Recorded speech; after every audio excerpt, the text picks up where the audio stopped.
Oh my.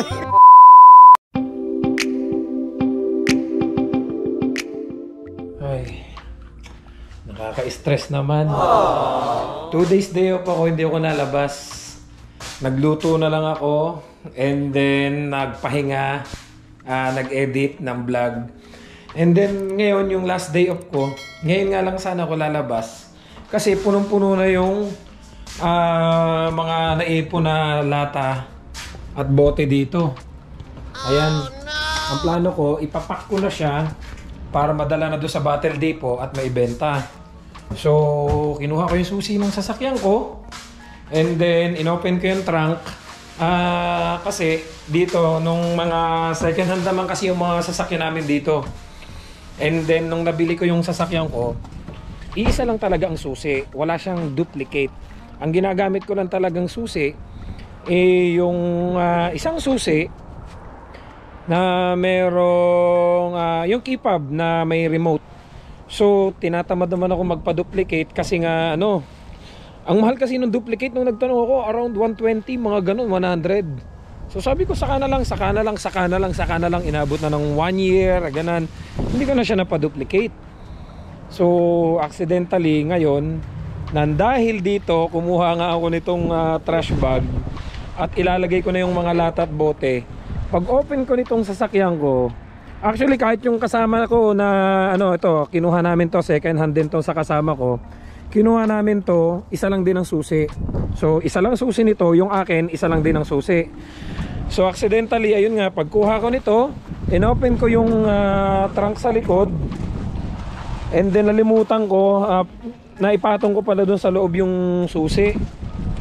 And then nailock ko. So meaning to say, wala akong susi. So hindi ko siya mabuksan. Tinatry ko na kanina na ayun, dinigitan ko na siya ng tape. Tinatry ko yung mga nasa YouTube. Talagang hindi magkaig eh.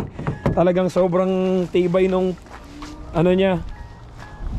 Hindi ko maibaba yung window. So hindi ko mabuksan. Ayan, gumamit na ako ng 3M na duct tape para maibaba. Talagang useless. So hindi na ako kanina mapakali kasi hindi ko talaga siya mabuksan nang dahil dito sa basurahan na to. So ayun. So kasalanan ko, talagang ang laking, alam mo na, lesson learned na sa akin yon. So buti na lang guys, nagpa-member kasi ako. Ito i-recommend ko sa inyo to guys. Meron kasi akong membership nitong what do you call that, BCAA dito sa British Columbia. I don't know sa ibang province. So trinay ko siyang tawagan. Ito, member ako dito for the whole year. I think binayaran ko is 100 something, 125 ganon. 24 hours na hotline. Pwede mo siyang tawagan even nasa US ka. May kasi siya, di-discuss ko sa inyo later. May minimum kilometer yung layo na pwede ka nilang servicean dito sa Canada and even sa US. Depende sa range na gusto mo. And then nung trinay ko siyang nasa application naman to sa cellphone. May mga choices doon. For example, naubusan ka ng gasolina, na-lock ka, dead battery, naplatan ka, or any sira. So nung i-check ko kanina, meron pa lang yung lock, na-lock ka. So yun nga, nag-fill up lang ako doon. And then yun, tumawag siya. 20 minutes lang daw parating na. Para I don't know kung ito ba to or baka matatry nilang mabuksan. Ay, hindi ko alam. So ngayon paparating na daw siya para mabuksan yung sasakyan ko. Kasi nga hindi ko siya ano ba yan, sobra nakaka-visit naman. First time nangyari sa akin to. May lakad pa naman ako ngayon. Kasi kukunin ko yung ticket ng Christmas party namin dito sa Abbotsford. At may imimit ako kasi naglolo ko na rin yung rice cooker ko. Sa marketplace na lang ako naningin. Brand new naman yung kukunin ko. May imimit ako ngayon. Ay naku, nakakainis. Lesson learned na sa akin to. Kaya talagang dapat ko nang magpa-duplicate para sa susunod hindi na ako mahirapan pag naka-encounter ulit ako ng ganito. Sa tagal din ng panahon ngayon lang nangyari sa akin to kasi madalas naman di ako nakakalimot. Ngayon nakalimot ako. So antayin ko na lang muna yung baka maya-maya nadyan na yun.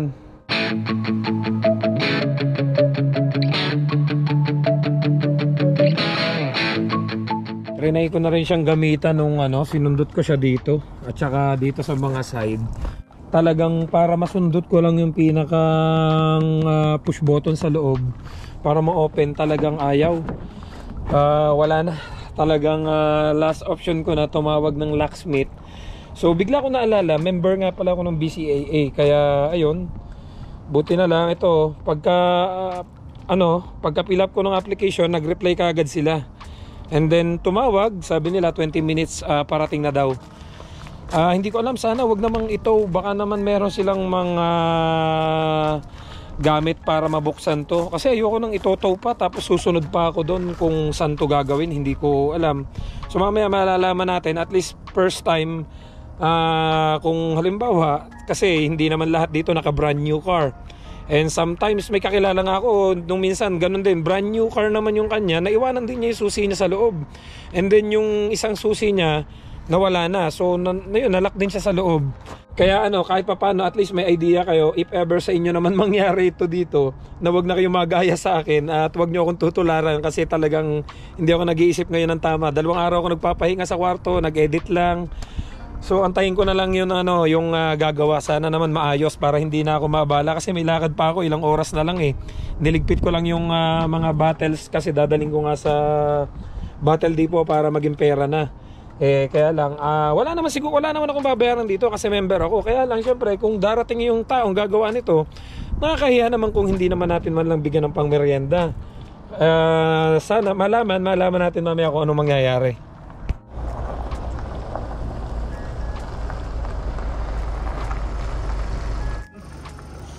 Yeah. Hopefully it's not locked.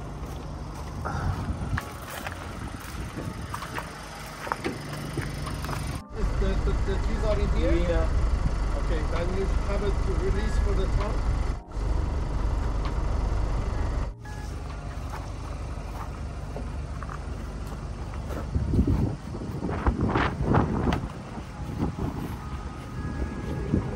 Oh.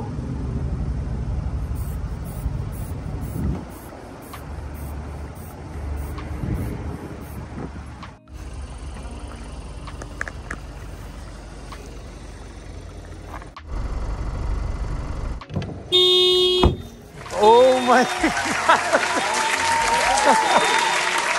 Thank you so much.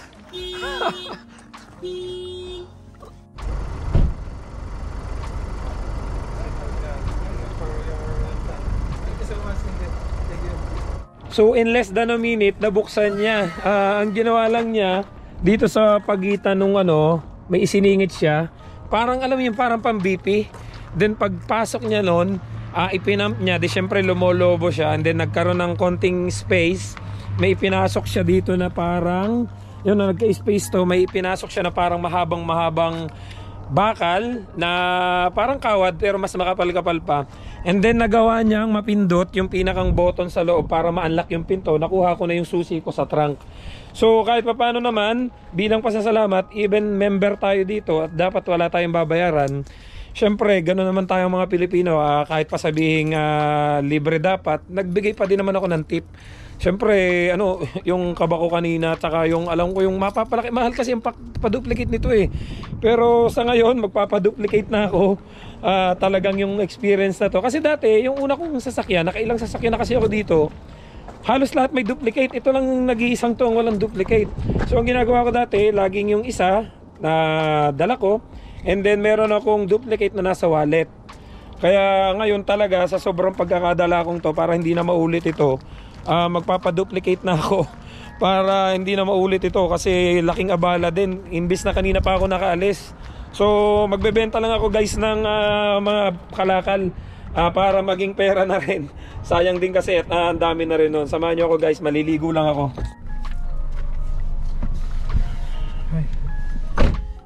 Pag binebuenas ka nga naman. Today is my lucky day. Hindi. Ang totoo niyan, 2 days day off ako ngayon. Gawa kami ng content, and then di na ako lumabas kasi nga dahil gusto ko magpahinga. And then itong second day off ko naman, maghapon ako nakahiga. May klase ako kanina umaga, kaya nga lang na-cancel. And then nung ngayong pahapon, magbebenta nga ako nitong kalakal kasi ang dami ko ng bote tsaka ano, mga lata. Sabi ko maibenta na. Di nung kinuha ko nga yung plastic kasi madami akong trash bag sa likod nung sasakyan eh. Kasi nga dati pinanlalatag ko siya nung nangunguha ako ng mga ano, yung mga lumilipat ng ibang province na mga kalakal, yung mga gulong. Panlatag ko dito sa flooring para ano, hindi madumihan yung sasakyan. Di nung kinuha ko yung plastic, nalimutan ko yung susi ko, naiwanan ko doon, naipatong ko doon sa loob ng trunk. And then yun na nga nangyari, nalak ako. Naibaba ko, naisara ko yung trunk. And then sabi ko, hasan yung susi ko? Yun, naalala ko na doon sa loob ng trunk. Buti na lang itong BCAA member kami. Kasi pag member ka dito sa BCAA, mamaya i-discuss ko sa inyo para doon sa mga darating po dito. Kasi even hindi porke naka second hand ka, ikaw lang yung dapat kumuha nito. Kasi marami po ako kakilala dito, kaibigan. Even si Emerson, yung kasama ko naka Tesla, member din siya ng BCAA. Natanong ko nga siya kanina, tinawagan ko eh. Oo, member din ako niyan. And then yung iba kong kakilala na naka brand new car po dito, naka member din po ng BCAA. And then kung di ako nagkakamali, naalala ko, sabi nung mga kasama ko dati, lahat sila member din ng BCAA, yung mga kasama ko dito. Sabi nga nila, ang kagandahan daw dito sa BCAA, correct me if I'm wrong, do sa iba pong member ng BCAA na sabi nga nila sa akin, ang kagandahan dyan, Perds, kahit na hindi ka sakay dun sa sasakyan mo, nakikisakay ka lang sa ibang tao. For example, may tropa ka, sinundo ka, nakisakay ka, hindi siya member, nasiraan siya, dahil sakay ka, pwedeng ikaw yung tumawag ng assistance, at yung sasakyan kung saan ka sakay, yung repair, kung ano man yung naging problema, libre na. I don't know ha, I don't know. Yun yung sabi sa akin ng mga old members na po dito, na talagang nauna pa sa aking mag-member dito sa BCAA. Sabi ko, wow, okay yun. Kasi marami pong options to eh. Merong Premier, Basic, Premier, and Plus. Kung di ako nagkakamali, mamaya i-discuss ko sa inyo. Dadaling ko lang to kasi maaga na ngayon dumilim dito. Ngayon, alas 5 pa lang, ang dilim na. Kasi nga nag-daylight saving nung nakaraan. Kaya ang agap dumidilim ng ngayon dito, ng alas 5. Unlike before, alas 10 na ng gabi, ang liwanag pa.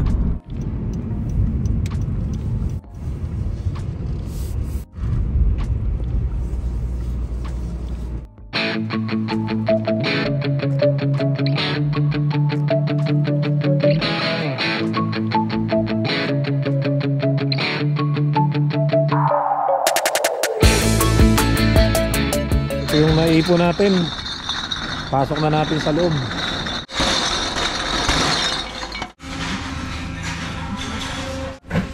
Thank you. So nakaano naman tayo, how much this? 1350 din. Binayaran na kagad niya kasi sira itong ATM dito. Ito dapat yung magdi-dispense. Kung binigyan ka ng resibo, ipapasok mo siya dito, i-scan mo dito yung resibo, then dito magdi-dispense siya ng pera.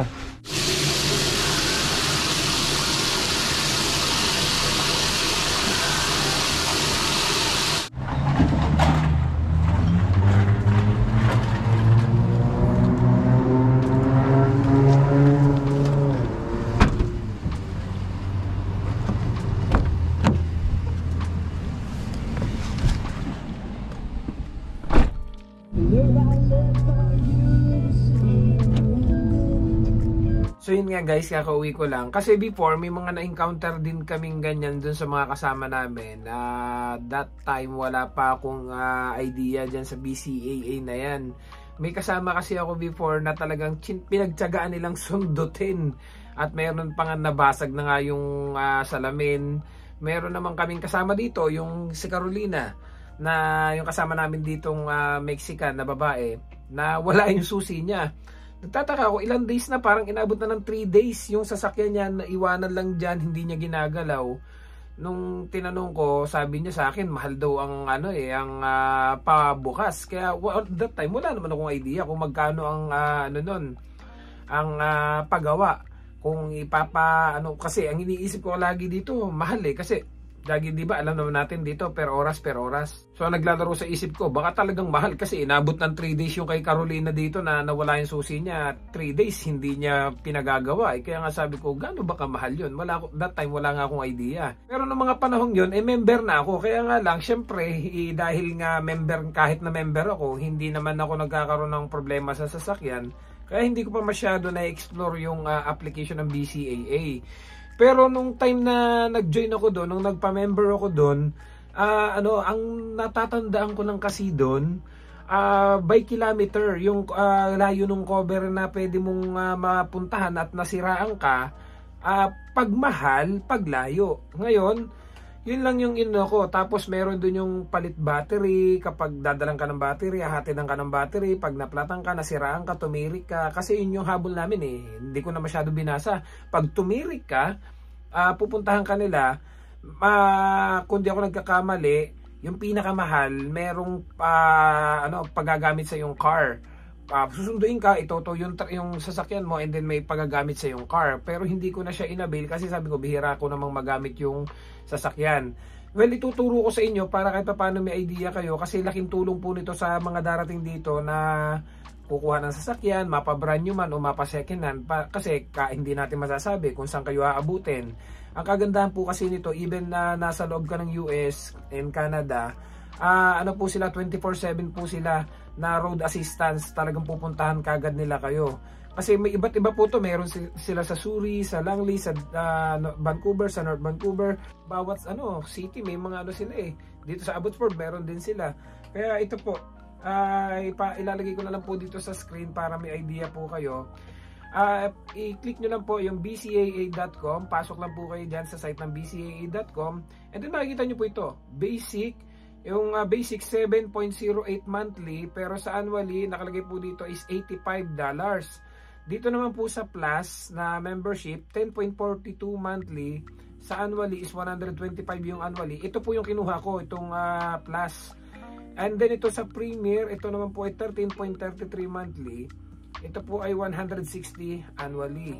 Ngayon, hindi ko na siya kinuha kasi masyadong mahal at hindi ko naman feeling ko, hindi ko naman siya magagamit. Na dito po sa pinakababa, pansin nyo po yung premier, yung po yung pinaka halos kompleto yung check.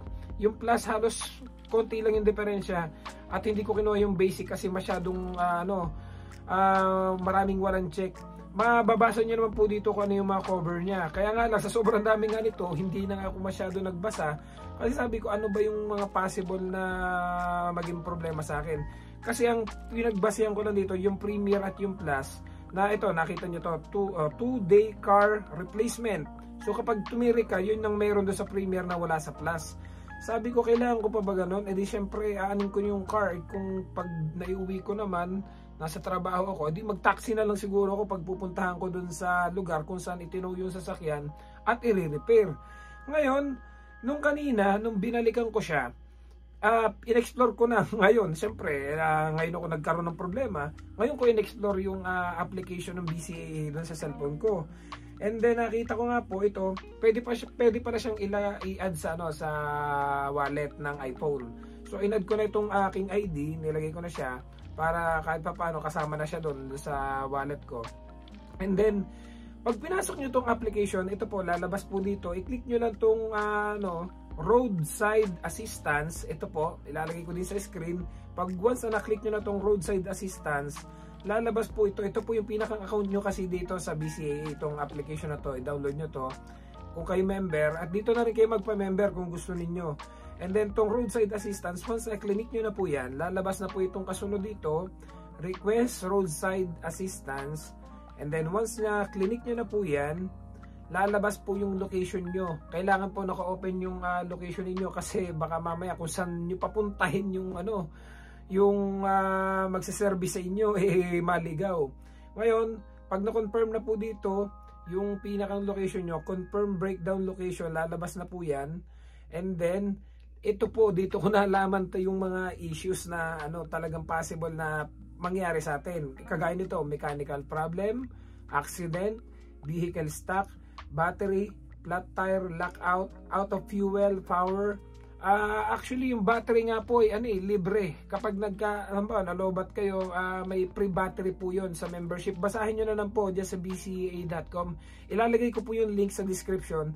So yun nga po, nung nabasa ko, lockout yun. Doon ko lang naisip pa, kasama pala yung lockout. Hindi ko nga po binasa kasi nga, parang alam mo yung pag wala pa yung problema, hindi mo masyado iniintindi. Ngayon, inintindi ko na talaga, binasa ko na.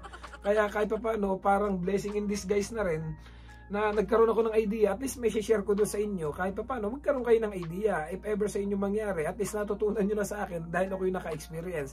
So yun nga po, lockout. Nung clinic ko yung lockout po, ayun na, para siyang parang umorder ka sa Shopee, nakalagay na doon kung nasa na yung item, parang ganun. So, chinecheck ko lang kanina, actually nung parang chineck out mo na, lumalabas doon parang 1 hour, then ang bilis, siya kagad, parang jump na kagad, tapos nagbago yung from 1 hour naging 20 minutes kasi malapit lang po pala, may branch sila dito sa Abbotsford.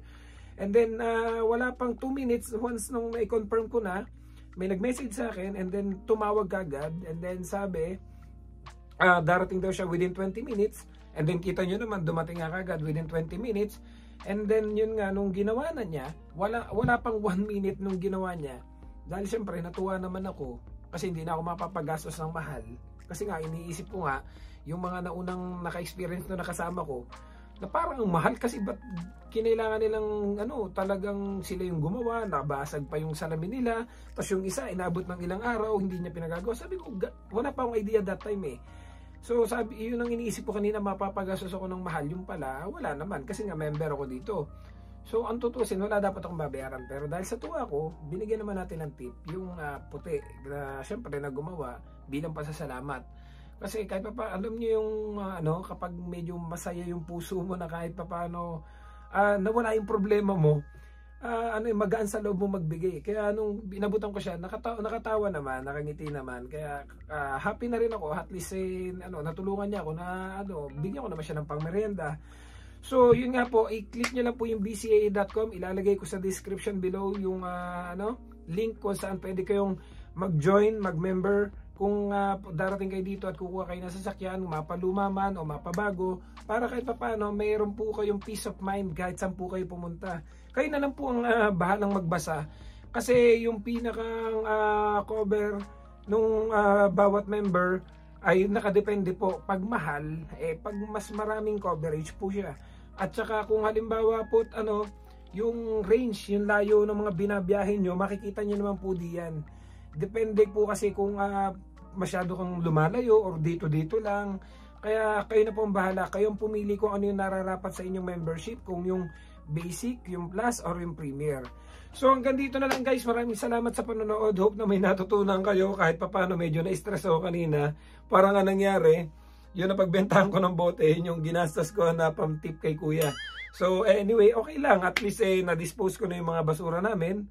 And at the same time, nagkaroon tayo ng bagong kaalaman ngayong araw na to. So huwag nang kakalimutan mag-subscribe, i-like at i-share yung video natin para makaabot doon sa mga nangangarap na kababayan natin na makarating dito sa Canada, just in case ma-encounter nila yung ganitong klase ng problema. So see you guys sa next vlog. Maraming salamat sa inyo. God bless. Bye-bye.